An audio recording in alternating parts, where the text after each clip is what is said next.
Pangulong Bongbong Marcos nagbabala sa mga magkakanlong sa mga sangkot sa flood control anomaly.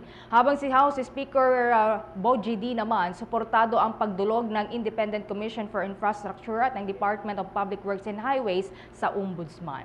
Kaugnay niyan, may nagkalap pang report si Bombo Annalise Soberano.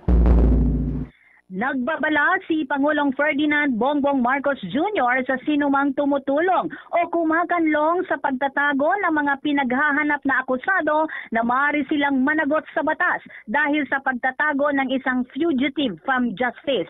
Nananawagan din si Pangulong Marcos sa 7 natitirang akusado, kabilang si dating Congressman Saldico na nananatiling at large na agad nang sumuko sa mga otoridad. Sinabi ng Presidente na hindi na dapat panghintayin ng mga ito na pagtugisin pa sila ng law enforcement agencies. Ayon kay Pangulong Marcos, mas magiging maayos ang kanilang sitwasyon kung voluntaryo silang haharap sa mga alegasyon laban sa kanila. Pinayuhan ng Pangulo ang mga akusado na samantalahin ang pagkakataon upang maipaliwanag ang kanilang panig sa tamang proseso. Giit pa ng Pangulo, tuloy-tuloy ang operasyon at hindi titigil ang pamahalaan hanggang hindi nahuhuli ang mga natitirang sospek. Pakinggan natin si Pangulong Ferdinand Marcos Jr. Sa lahat ng natitirang akusado, ang aking payo sa inyo ay sumuko na kayo. Huwag nyo nang antayin na habul-habulin pa kayo. Mas maganda para sa sitwasyon ninyo na sumuko na kayo para maganda ang inyong pagsagot sa mga aligasyon na dinala kontra sa inyo. Sa mga nagtatangkang tumulong sa pagtatago, tandaan ninyo na kahit papaano, mananagot din kayo kung kayo ay nagtatago ng isang fugitive from justice. Tuloy-tuloy po ito. Hindi kami titigil, hindi kami hihinto.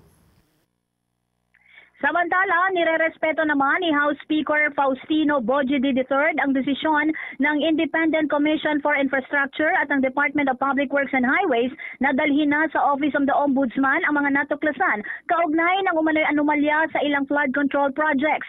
Ayon kay Speaker D, mula pa sa simula ay malinaw ang posisyon ng Kamara na hayaan ang ICI na gampanan ng buo ang mandato nito. Dagdag pa ni Speaker D, mahalagang igalang ang proseso at suportahan ang mga institusyong nangangalap ng katotohanan. Anya, tanging sa pamamagitan ng masusing investigasyon at pagkilos batay sa ebidensya na makakamit ang tunay na hustisya para sa taong bayan.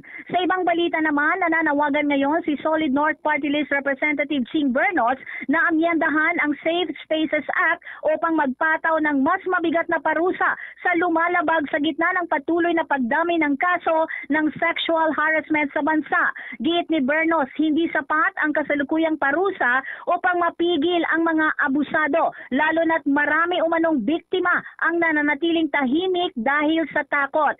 Sa ilalim ng kanyang House Bill number 3118, itataas ang parusa sa gender-based sexual harassment sa mga paaralan, training institution at workplaces, prison correctional o multang 250,000 hanggang 500,000 ang parusa. Mawawalan ng appointment ang mga pinuno ng tanggapan na mapatunayang nagkasala, habang ang mga dayuhan namang lalabag ay i-deport matapos isentensya o magbabayad ng multa. Mahaharap din sa mabigat na kaparusahan ang mga opisyal at empleyado ng gobyerno. Hihilingin din sa mga lumalabag ang paglalabas ng pampublikong paghingi ng paumanhin bilang pagkilala sa nagawang paglabag. Bombo Annalise. Yes, Bombo Dennis. Okay. Balita ko maglalahad ng ilang bagay, ilang punto. Ito si Pangulong Ferdinand Bongbong Marcos Jr. ngayong araw. May specific schedule na ba ito, Bomboan? And ano yung mga other activities ng Pangulo ngayong araw?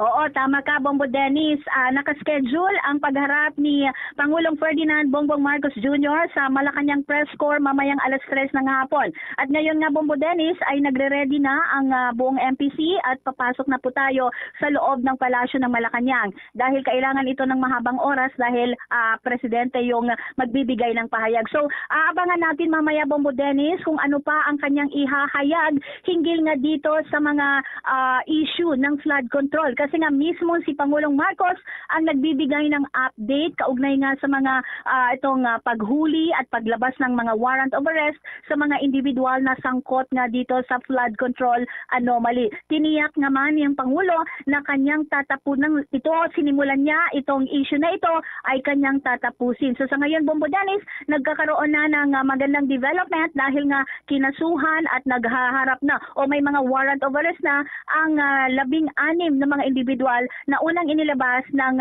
Office of the Ombudsman ang kanilang warrant of arrest. So abangan natin, Bombo Dennis, mamaya ang magiging pahayag din ng Pangulong Marcos. Thank you so much.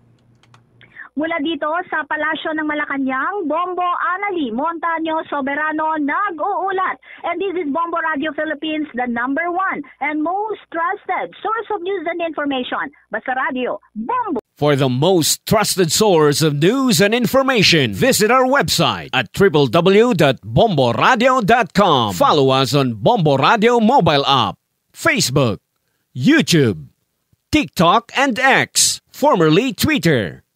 Like, share, and stay connected. Anytime, anywhere.